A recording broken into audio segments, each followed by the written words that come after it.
wanted to change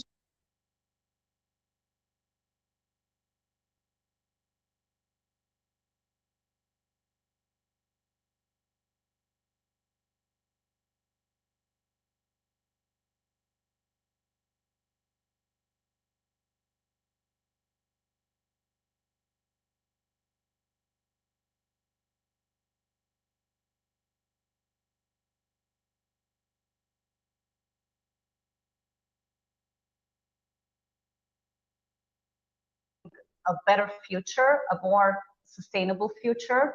Now, my part, it will not be, huge. I mean, it's kind of a small part, but I take it very, very seriously. And then, in terms of, the changes, it kind of shifted over the years. Based on the change of the business climate towards these topics. So some 7 years ago, my goal was to raise awareness in the business community that that it is important to include environmental and social factors when making business decisions. Now, today, it's also a level.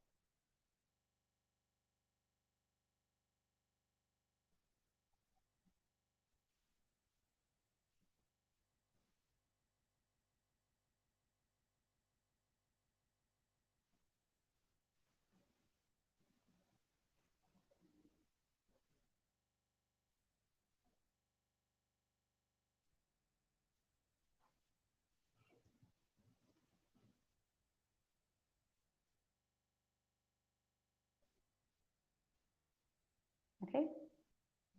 Yeah, that's interesting. Yeah, that's very interesting. I'm thinking actually the StreamYard with this so everyone can watch it. As we go along, are there any laws on CSR, sustainability, or ESG in Croatia that you would like to share about? Okay, so Croatia is a European Union member state, which basically means that all EU directives, all EU regulations need to be transposed into our national law. And there are, different laws that you could, put in the ES or a G category. So, for example, a few weeks ago, a new directive came to force in the European Union that is called a Pay Transparency Directive, and the aim of this directive is to address the gender pay gap in the European Union. So now all member states, including Croatia, have up to 3 years to transpose this directive into the national law. So this would be a directive that would, qualify under the S of the ESG, right? Then we have another directive that is part of our legal landscape for some 5 years, and that is the non-financial reporting directive that is now being replaced with the new corporate sustainability reporting directive. The famous CSRD that the whole Europe is talking about, and maybe wider than that. And so we are now working on transposing that directive through the amendments of our law on accounting and law on audit. So it's a process that we always need to go through, and we have set up a national working group that has that task, and we've just started working on it, and we have the final deadline is actually July next year, but we are very ambitious and are kind of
Employers Association for 6.5 years. Now, this is a business association, which means that it gathers companies, or rather employers, right? And CEA lobbies for the interests of their members towards government. So basically, CEA is part of the social dialogue in Croatia, and the social dialogue partners are apart from employers, which CEA is the representative of. It's also government and trade unions. And this means that with every new legislation, if it's a new law or if it's amendments to the existing law, CEA is part of those dialogues, those working groups, and speaks on behalf of employers. So that's kind of, in that sense, the labor law would definitely be one of the, legislations that are, one of the most important to CEA, if not, the most important one. In terms of human rights, European Union has very strict laws, and very rightly so. So everything is put in place so that there shouldn't be any daunting cases in terms of human rights within the European Union. If any should come up, it's always up to the court to deal with this, and it's something that is very, very well regulated. So I wouldn't say that I actually, or my colleagues at CEA worked with specific cases. It was more about having the voice of employers heard, and to a large extent it was also about shifting sometimes kind of wrong perception of employers as kind of bad guys that only look out for themselves and shareholders, and don't really take care of their employees, which is definitely not the case in Croatia. It was seen during the call. CEA also had a huge role in, coping with the crisis at.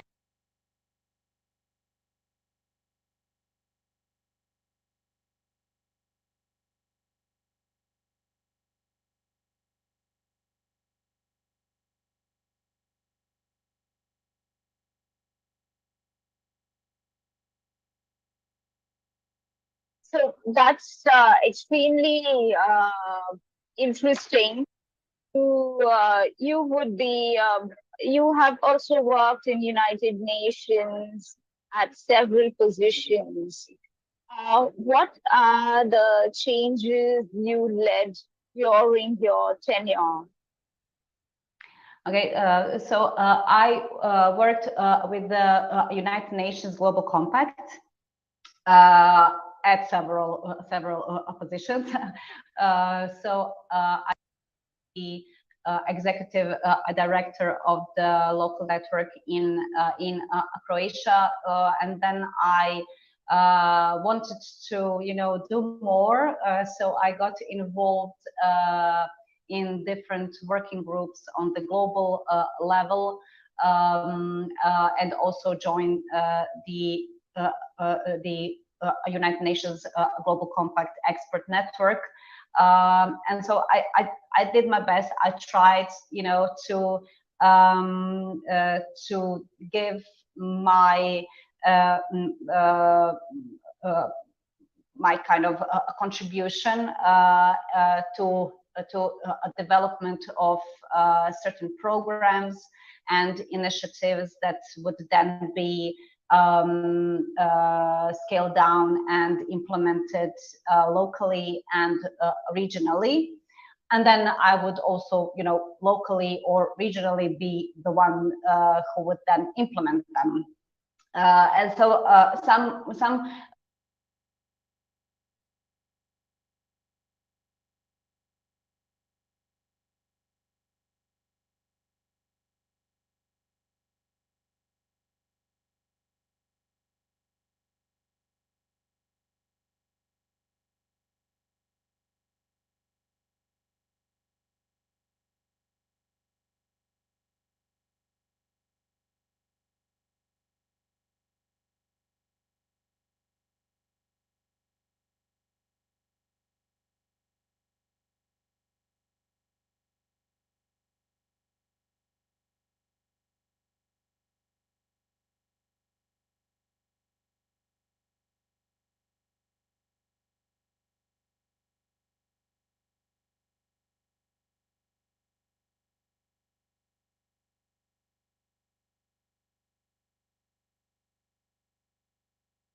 My next, we were on the United Nations question. You have placed several zones over there. So, what were the changes that you led during your tenure? Okay, I've been with United Nations Global Compact for over 7 years now. I'm still kind of part of that community. The wonderful part about this initiative and this community is that it's a global community. And so you kind of network with, colleagues from around the world, and you talk to like-minded